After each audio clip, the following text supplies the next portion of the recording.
ರಾಜ್ಯದಲ್ಲಿ ಸಕಾಲಕ್ಕೆ ಮಳೆಯಾಗದೆ ಉಂಟಾಗಿರುವ ಬರ ಪರಿಸ್ಥಿತಿಯನ್ನು ಕಾವೇರಿ ನೀರು ನಿರ್ವಹಣಾ ಪ್ರಾಧಿಕಾರಕ್ಕೆ ತಿಳಿಸುವಲ್ಲಿ ರಾಜ್ಯ ಸರ್ಕಾರ ವಿಫಲವಾಗಿದೆ. ಸಿಡಬ್ಲ್ಯೂಆರ್ಸಿ ಹಾಗೂ ಸಿಡಬ್ಲ್ಯೂಎಂಎ ಕಾವೇರಿ ನೀರು ನಿರ್ವಹಣಾ ಪ್ರಾಧಿಕಾರ ತಮಿಳುನಾಡಿಗೆ ಮುಂದಿನ 15 ದಿನ 12,000 ಕ್ಯೂಸೆಕ್ ನೀರು ಹರಿಸಬೇಕು ಎಂದು ಹೇಳಿರುವುದನ್ನು ವಿರೋಧಿಸಿ ಇಂದು ವಿವಿಧ ರೈತಪರ ಸಂಘಟನೆಗಳು ಪಾಂಡವಪುರ 5 ದೀಪ ಸರ್ಕಲ್ ಬಳಿ ರಸ್ತೆ ತಡೆದು ಪ್ರತಿಭಟಿಸಿದರು. ಪ್ರತಿಭಟನೆಗೆ ಹಲವು ಶಾಲಾ ಕಾಲೇಜುಗಳ ವಿದ್ಯಾರ್ಥಿಗಳು ಬೃಹತ್ ಸಂಖ್ಯೆಯಲ್ಲಿ ಭಾಗವಹಿಸಿ ಕಾವೇರಿ ನೀರು ನಿರ್ವಹಣಾ ಪ್ರಾಧಿಕಾರ ಹಾಗೂ ಕರ್ನಾಟಕ ಸರ್ಕಾರದ ವಿರುದ್ಧ ಧಿಕ್ಕಾರಗಳನ್ನು ಕೂಗಿ ಆಕ್ರೋಶ ವ್ಯಕ್ತಪಡಿಸಿದರು. ಅಂಗಡಿ ಮುಂಗಟ್ಟುಗಳ ಮಾಲೀಕರು ತಮ್ಮ ಅಂಗಡಿಗಳ ಬಾಗಿಲು ಹಾಕುವ ಮುಖಾಂತರ ಹೋರಾಟಕ್ಕೆ ಬೆಂಬಲ ನೀಡಿದರು. ಒಟ್ಟಿನಲ್ಲಿ ಕಾವೇರಿ ನೀರಿಗಾಗಿ ಮಾಡಿದ ಹೋರಾಟ ಯಶಸ್ವಿಯಾಯಿತು. ಹೋರಾಟಕ್ಕೆ ಬಿಗಿ ಪೊಲೀಸ್ ಬಂದೋಬಸ್ತ್ ಮಾಡಲಾಗಿತ್ತು.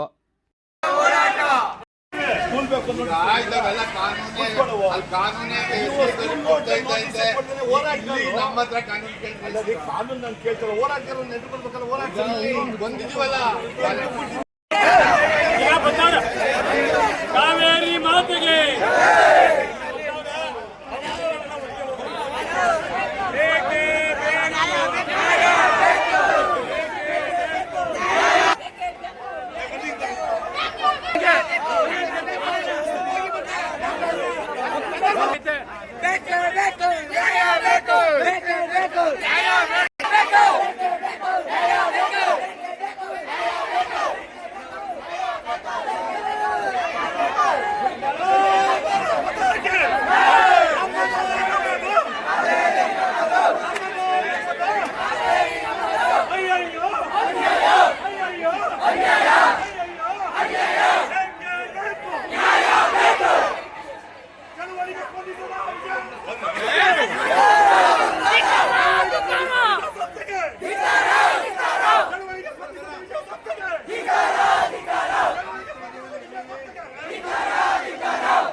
ಮಾತಾಡಿ ಸರ್.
ವಿದ್ಯಾರ್ಥಿ ವೃಂದದವರು ಪೈಲಟ್ ಸರ್ಕಲ್ ನ ಸುತ್ತಲಿಗೆ ಎಲ್ಲ ಕೂತ್ಕೋಬೇಕು. ದಯಮಾಡಿ ಶಾಂತಿಯಿಂದ ವಿದ್ಯಾರ್ಥಿಗಳು ಈ ದೇಶದ ಭವಿಷ್ಯ ದಯಮಾಡಿ ಸೃಷ್ಟಿಸಿರಬೇಕು. ಶಾಂತಿಯಿಂದ ಈ ಒಂದು ಹೋರಾಟವನ್ನು ಅಭಿವೃದ್ಧಿ ಮಾಡಬೇಕು. ಪಾಂಡವಪುರ ಶಾಂತಿಗೆ ಒಂದು ಹೆಸರು. ದಯಮಾಡಿ ತಾವುಗಳೆಲ್ಲ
ವಿದ್ಯಾರ್ಥಿಗಳು ಶಾಂತಿಯಿಂದ ವರ್ತಿಸಬೇಕು.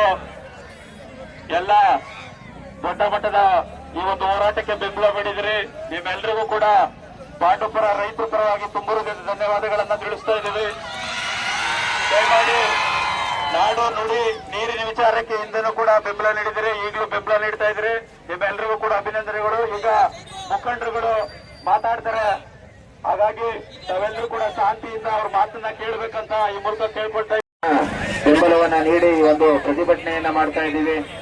ಏನು ಪ್ರತಿನಿತ್ಯ 12,000 ಕ್ಯೂಸೆಸ್ ನೀರನ್ನ 15 ದಿನಗಳ ಕಾಲ ತಮಿಳುನಾಡಿಗೆ ಬಿಡಬೇಕು ಅಂತ ಹೇಳಿ ಏನು ಕಾವೇರಿ ನೀರು ನಿರ್ವಹಣಾ ಸಮಿತಿ ಮತ್ತೆ ಕಾವೇರಿ ನೀರು ನಿರ್ವಹಣಾ ಪ್ರಾಧಿಕಾರ ಎರಡೂ ಕೂಡ ಒಂದು ಆದೇಶವನ್ನ ಏನ್ ಮಾಡಿದ್ರು. ಇದು ಒಂದು ಅವೈಜ್ಞಾನಿಕವಾದಂತ ತೀರ್ಪು. ಆ ಹಿನ್ನೆಲೆಯಲ್ಲಿ ಇವತ್ತು ಎಲ್ಲಾ ಕಡೆ ಕರ್ನಾಟಕ ಬಂಧನ ಆಚರಣೆ ಮಾಡ್ತಾ ಇದೀವಿ. ಅದರಲ್ಲೂ ನಮ್ಮ ಮಂಡ್ಯ ಜಿಲ್ಲೆಯಲ್ಲಿ ಈ ಒಂದು ಪ್ರತಿಭಟನೆಯನ್ನ ದೊಡ್ಡ ಮಟ್ಟದಲ್ಲಿ ಮಾಡ್ತಾ ಇರ್ತಕ್ಕಂಥದ್ದು. ಈ ಪ್ರತಿಭಟನೆಗೆ ಎಲ್ಲ ನಮ್ಮ ವಿದ್ಯಾರ್ಥಿಗಳು ಬಹಳ ಸಹಕಾರವನ್ನ ನೀಡಿದಿರಿ. ನಿಮ್ಗೆಲ್ಲರಿಗೂ ಕೂಡ ತಾಲೂಕು ರೈತ ಸಂಘದ ಪರವಾಗಿ ಸ್ವಾಗತವನ್ನ ಕೋರ್ತಾ, ಏನು ಈಗಾಗಲೇ ಕೆಆರ್ಎಸ್ ಅಣೆಕಟ್ಟಿನಲ್ಲಿ ಸುಮಾರು 30 TMC ನೀರಿದೆ. ಕಳೆದ 15 ದಿನ 20 ದಿನಗಳ ಹಿಂದೆ ನಾವು ಎಲ್ಲ ಬೆಳೆಗಳು ಒಣಗ್ತಾ ಇದೆ, ಜನ ಕುಡಿಯೋಕೆ ಮತ್ತೆ ಜನಜಾನುವಾರುಗಳಿಗೆ ನೀರನ್ನ ಬಿಡಬೇಕು ಅಂತ ಹೇಳಿ ಏನು ಹೋರಾಟ ಧರಣಿಯನ್ನ ಮಾಡಿದೋ. ಆ ಹಿನ್ನೆಲೆಯಲ್ಲಿ ಎಲ್ಲಾ ಕಾಲುವೆಗಳಿಗೂ ಕೂಡ ನೀರನ್ನ ಬಿಟ್ಟು ಕೆರೆಕಟ್ಟೆಯನ್ನ ತುಂಬಿಸ್ತಕ್ಕಂಥ ಕೆಲಸವನ್ನ ಮಾಡಿದ್ರು. ಆದ್ರೆ ಏನು ಒಂದು ಹವಾಮಾನ ವೈಪರೀತ್ಯದಿಂದ ಇನ್ನೂ ಕೂಡ ಅಣೆಕಟ್ಟೆ ತುಂಬಿಲ್ಲ. ಆದ್ರೂ ಕೂಡ ನಮ್ಮ ಎಲ್ಲ ಅಣೆಕಟ್ಟೆಗಳಿಂದ ಇವಾಗ 77 TMC ನೀರಿದೆ, ಆದರೂ ಕೂಡ ತಮಿಳುನಾಡಿಗೆ ನೀರು ಬಿಡಬೇಕು ಅಂತ ಹೇಳಿ ಏನೋ ಒಂದು ಅವೈಜ್ಞಾನಿಕ ತೀರ್ಪನ್ನ ನೀಡಿದ್ದಾರೆ. ಇದನ್ನ ಖಂಡಿಸ್ತಾ ಇವತ್ತು ಈ ಒಂದು ಪ್ರತಿಭಟನೆಯನ್ನ ಮಾಡ್ತಾ ಇದ್ದೀವಿ. ಈ ಪ್ರತಿಭಟನೆಗೆ ಎಲ್ಲ ಜನಪರ ಸಂಘಟನೆಗಳು, ಬಿಜೆಪಿಯ ಮಂಜಣ್ಣನವರು ಒಂದೆರಡು ಮಾತನಾಡ್ತಾರೆ. बोलो भारत माता की ಕಾವೇರಿ ಮಾತೆಗೆ. ಆತ್ಮೀಯ ಬಂಧುಗಳ ಎಲ್ಲ ವಿದ್ಯಾರ್ಥಿ ಮಿತ್ರರ, ಏನಿವತ್ತಿನ ದಿನ ಕಾವೇರಿ ನಿರ್ವಹಣಾ ಸಮಿತಿ ತಪ್ಪು ನಿರ್ಧಾರ ಕೊಟ್ಟಿರೋದ್ರಿಂದ ಇವತ್ತು ಮತ್ತೆ ನಾವು ಬೀದಿಗೆ ಬರಬೇಕಾದಂತ ಸಂದರ್ಭ ನಿರ್ಮಾಣ ಆಯಿತು. ಇದೀಗಾಗಲೇ 2 ರಾಜ್ಯದಲ್ಲಿ ಎಲ್ಲ ಬೆಳೆಯನ್ನು ನೋಡಿ ಮತ್ತೆ ನಮ್ಮಲ್ಲಿ ನೀರು ಎಷ್ಟೈತೆ ಅಂತ ನೋಡಿ ತೀರ್ಮಾನ ಕೊಟ್ಟಿದ್ರೆ ಇವತ್ತು ಪ್ರತಿಭಟನೆ ಮಾಡ್ತಕ್ಕಂಥ ಸಂದರ್ಭ ನಿರ್ಮಾಣ ಆಗ್ತಿರ್ಲಿಲ್ಲ. ಇವತ್ತು ತಪ್ಪು ನಿರ್ಧಾರ. ದಿನ 12,000 ಕ್ಯೂಸಸ್ 15 ದಿನ, ಒಂದು ದಿನಕ್ಕೆ 1 TMC ತರ 15 ದಿನ ನೀರು ಬಿಡಿ ಅಂತ ತೀರ್ಮಾನ ಕೊಟ್ರಲ್ಲ, ಅದ್ರ ವಿರುದ್ಧವಾಗಿ ಇವತ್ತಿನ ದಿನ ಇವತ್ತು ಪ್ರತಿಭಟನೆ ಮಾಡ್ತಕ್ಕಂಥ ಪರಿಸ್ಥಿತಿ ನಿರ್ಮಾಣ ಆಗಿದೆ. ನಮ್ಮ ರೈತರಿಗೆ ಇನ್ನೂ ಕೆಲವರಿಗೆ ಇವತ್ತೇನೋ ರಾಜಕೀಯ ಪಕ್ಷಗಳು ಕೆಲವು ಮತ್ತೆ ಏನೋ ಇವತ್ತು ಕಾಲೇಜ್ ವಿದ್ಯಾರ್ಥಿಗಳು ಸೇರ್ಕೊಂಡ್ರೆ ಅಷ್ಟೇ ಅಂತ ತಿಳ್ಕೊಂಡಿದ್ದಾರೆ. ಗದ್ದೆ ಹತ್ರ ನೀರು ನಿಂತೋದ್ಮೇಲೆ ಗೊತ್ತಾಗುತ್ತೆ. ಯಾಕಂದ್ರೆ ಒಂದ್ ತೊಟ್ಟು ನೀರು ಇರಲ್ಲ. ದಿನ ಅವ್ರಿಗೆ ನೀರು ಕೊಡಂತ ಸವಳೆ ಕೆಲಸ ನಾವು ಮಾಡ್ಕೊಂಡಿರ್ಬೇಕಾಗ್ತದೆ ಅಷ್ಟೇ. ನಮ್ದು ಕನ್ನಂಬಾಡಿ ಕಟ್ಟೆ ಇವತ್ತು ಮಕ್ಕಳನ್ನ ಇವತ್ತು ಯಾಕೆ ಕರ್ಸಿ ಅವ್ರಿಗೆ ಘೋಷಣೆಗಳು ಕೂಗಿಸ್ತು ಅಂತಂದ್ರೆ ಗೊತ್ತಾಗ್ಬೇಕಿದು. ಈಗಾಗಲೇ ಬತ್ತಾ ಯಾವ ತರ ವಾತಾವರಣ ಅಂದ್ರೆ ಕಾವೇರಿ ಈ ಕನ್ನಂಬಾಡಿ ಕಟ್ಟೆ ಅಂದ್ರೆ ಯಾರಿಗೆ ಸಂಬಂಧಪಟ್ಟಿತ್ತು ಅನ್ನಂತ ಗೊಂದಲ ನಿರ್ಮಾಣ ಆಗುತ್ತದೆ ಮುಂದಿನ ಪೀಳಿಗೆಗೆ. ಕಾವೇರಿ ನಮ್ಮದು, ಕಾವೇರಿ ನಮ್ಮದು. ಅದರಿಂದ ಇವತ್ತು ತುಂಬಾ ಶಾಂತಿಯುತವಾಗಿ ಇವತ್ತು ಒಳ್ಳೆ ವ್ಯವಸ್ಥಿತವಾಗಿ ಸರ್ಕಾರಕ್ಕೆ ಗಮನ ತರತಕ್ಕಂಥ ಕೆಲಸನ ನಾವು ಮಾಡಿದ್ದೀವಿ. ಮತ್ತೆ ಸರ್ಕಾರ ಇನ್ನೂ ನೀರು ಬಿಡೋದಕ್ಕೆ ತೀರ್ಮಾನ ತಗೊಂಡಿಲ್ಲ. ಅದಕ್ಕೂ ನಾವೆಲ್ಲ ಒತ್ತಾಯ ಮಾಡ್ತಾ ಇದ್ದೀವಿ. ಸರಿಯಾದ ನಿರ್ಧಾರ ತಗೊಂಡವ್ರೆ. ಇವಾಗ ಸರ್ಕಾರಕ್ಕೆ ನಾವೆಲ್ಲ ಬೆಂಬಲವಾಗಿ ನಿಂತ್ಕೊಳ್ತೀವಿ. ಯಾಕೆ ಅಂತಂದ್ರೆ ನೀರನ್ನ ಅವ್ರು ಹೇಳಿದ್ರು ಒಂದು ಕ್ಷಣಕ್ಕೆ ನೀರು ಬಿಟ್ಟಿಲ್ಲ, ಮೇಲ್ಮನವಿಗೆ ಹೋಯ್ತೀವಿ ಅಂತ ಹೇಳಿದ್ದಾರೆ. ಅವರು ಯಾವುದೇ ಕಾರಣಕ್ಕೂ ಏನ್ ತೀರ್ಮಾನ ತಗೊಂಡ್ರು ರೈತರು ಒಂದು ಹೋರಾಟದಲ್ಲಿ ಶಾಂತಿಯುತವಾಗಿ ಪ್ರತಿಭಟಿಸಿದ್ರೆ ಏನಿವತ್ತು ಬೆಳಿಗ್ಗೆ ನಿನ್ನೆ ಕರೆ ಕೊಟ್ಟಿದ್ರು, ಬೆಳಿಗ್ಗೆಯಿಂದ ಮಧ್ಯಾಹ್ನ ಕರೆ ಮಾಡಿದ್ದಾರೆ. ಇದೇ ತರ ನಮ್ಮ ಮುಂದಿನ ಆದೇಶದವರೆಗೆ ಎಲ್ಲ ಶಾಂತಿಯುತವಾಗಿ ಹೋರಾಟ ಮುಂದುವರಿಸಬೇಕು. ಶಾಂತಿಯುತವಾಗಿ ನೆಕ್ಸ್ಟ್ ಕರೆದಂತ ಸಂದರ್ಭದಲ್ಲಿ ನಾವೆಲ್ಲ ಶಾಂತಿಯುತವಾಗಿ ಬರಬೇಕು ಅಂತ ಹೇಳ್ತಾ ನಮ್ಮ ಮಾತನ್ನ ಮುಗಿಸ್ತೀನಿ. ಜೈ ಹಿಂದ್, ಜೈ ಕರ್ನಾಟಕ ಮಾತೆ. ಮಂಜಣ್ಣವರಿಗೆ ಧನ್ಯವಾದಗಳು. ಈ ಸಭೆಯನ್ನ ಕುರಿತು DFS ನ ಮುಖಂಡರಾದಂತ ಅಂಕಯ್ಯನವರು ಒಂದೆರಡು ಮಾತನಾಡಬೇಕು ಅಂತ ಹೇಳಿ ಕೇಳ್ಕೊತಾರೆ. ಪ್ರಾಧಿಕಾರದ ವೈಜ್ಞಾನಿಕ ತೀರ್ಪನ್ನು ಒಂದು ಕೇಂದ್ರ ಪ್ರಾಧಿಕಾರ ಈಗ ನಮ್ಮಲ್ಲೇ ಏನಿಲ್ಲ 13,000 ಕೊಟ್ಟು 15 ಸಾವಿರ ಕೊಟ್ಟಿದ್ರೆ ನಾವೇನು ಬೆಲೆ ಮಾಡೋದು? ನಮಗೆ ದರಾಕರುಗಳೇ ಜನಗಳಿಗೆ ನೀರಿಲ್ಲ. ಇಂಥದ್ರಲ್ಲಿ ನಮ್ಮನ್ನ ಇದು ಮಾಡಿ ಅಂದ್ರೆ ನಾವೆಲ್ಲ ಇದು ಮಾಡಿ ಗೊತ್ತಿತ್ತ ಇದೆ. ಒಂದು ಅವೈಜ್ಞಾನಿಕ ತೀರ್ಪು ಸರ್ಕಾರಕ್ಕೆ ಏನಾದ್ರು ಒಂದು ಸರ್ಕಾರಿ ಇವತ್ತು ಏನು ತೀರ್ಮಾನ ತಗೊಂಡು ಅದ್ರ ಬಗ್ಗೆ ಶಾಂತಿಯುತವಾಗಿ ನಮ್ಮ ಪಾಂಡವರು ಎಲ್ಲ ಕಡೆ ಸ್ಟ್ರೈಕ್ ಮಾಡ್ತಾ ಇದ್ದೀವಿ. ವಿಶೇಷವಾಗಿ ದಿವಂಗತ ಪುಟ್ಟಣ್ಣನವ್ರನ್ನ ನೆನೆಸ್ಕೊಳ್ತಾ ಇವತ್ತು ಈ ಕಾರ್ಯಕ್ರಮಗಳು ಮಾಡ್ತೇವೆ. ಯಾಕೆ ದಿವಂಗತ ಪುಟ್ಟಣ್ಣನ ನೆನೆಸ್ಕೊಳ್ತೀವಿ ಅಂತ ಹೇಳಿದ್ರೆ, ವಿಧಾನಸಭೆಯಲ್ಲಿ ಅವರು ಮಾತಾಡೋ ವೈಖರಿ ಎಲ್ಲವನ್ನೂ ಕೂಡ ವೈಜ್ಞಾನಿಕವಾಗಿ ಮಾಡಬೇಕು ಅಂತ ಅವರು ಪ್ರತಿಪಾದಿಸ್ಕೊಂಡು ಬಂದರು. ಅವರಿಗೆ ಹೆಚ್ಚಿನ ಬೆಂಬಲ ಸಿಗ್ತಾ ಇರೋದ್ರಿಂದ ಈ ಹೋರಾಟಗಳನ್ನೇ ನಾವು ಮುಂದುವರಿಕೊಂಡು ಹೋಗ್ತೀವಿ. ಅದಕ್ಕೂ ಮುಂಚೆ ವಿಶೇಷವಾಗಿ ಹೆಣ್ಣು ಮಕ್ಕಳು ಬಂದ್ರೆ ನಿಮ್ಗೆಲ್ಲರೂ ಕೂಡ ಧನ್ಯವಾದಗಳು. ಮತ್ತೆ ವಿದ್ಯಾರ್ಥಿಗಳು ನಿಮ್ಗೆಲ್ಲರೂ ಕೂಡ ಧನ್ಯವಾದಗಳು. ಯಾಕೆ ಅಂತ ಹೇಳಿದ್ರೆ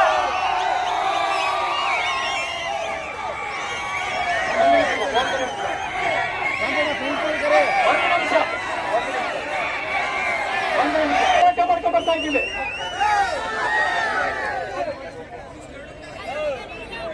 ಐವತ್ತು ವರ್ಷಗಳಿಂದ 60 ಇಲ್ಲಿ ಹಿರಿಯರು ಯಾರು ಇದ್ದೀರಾ? ನಾವು ಈ ಸರ್ಕಲ್ಗಳಲ್ಲಿ ವಾಹನ ನಿಲ್ಸೋದು ಹೋರಾಟ ಮಾಡೋದು ಅಲ್ಲಿರತಕ್ಕಂಥ ಮುಖ್ಯಮಂತ್ರಿಗಳು, ರಾಜ್ಯದ ಮುಖ್ಯಮಂತ್ರಿಗಳು ಒಕ್ಕೂಟದ ವ್ಯವಸ್ಥೆ ನಡೆಸಿಕೊಂಡು ಮುಖ್ಯಮಂತ್ರಿ ಅಲ್ವಾ? ತಲೆ ಇಲ್ವಾ ಅವ್ರಿಗೆ?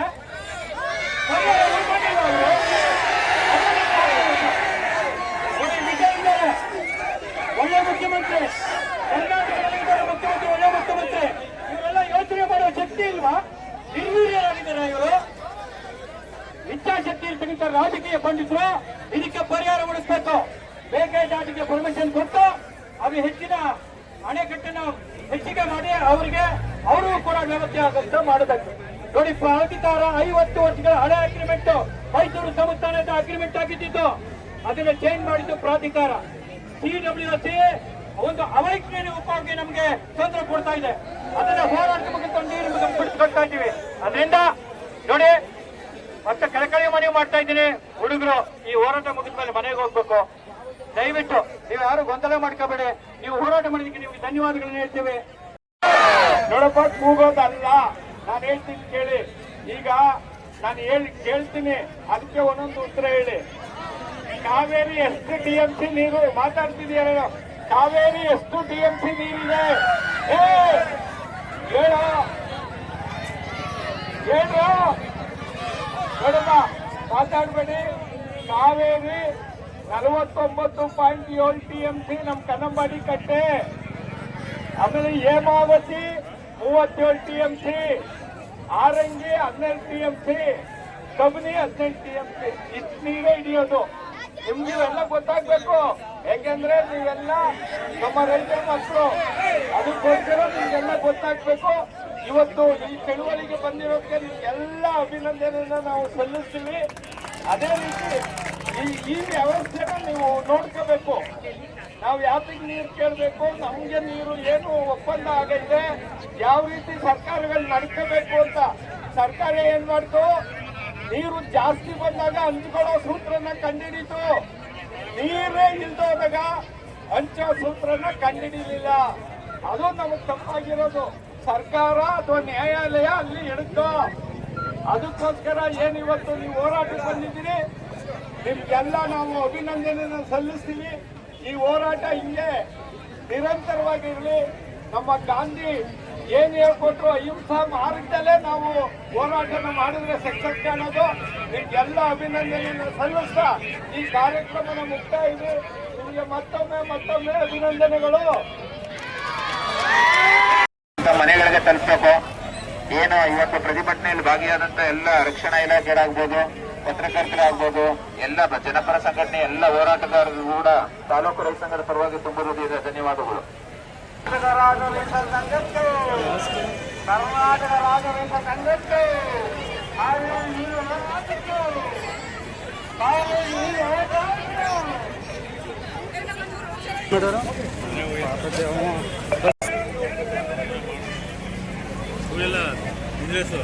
ಹೌದು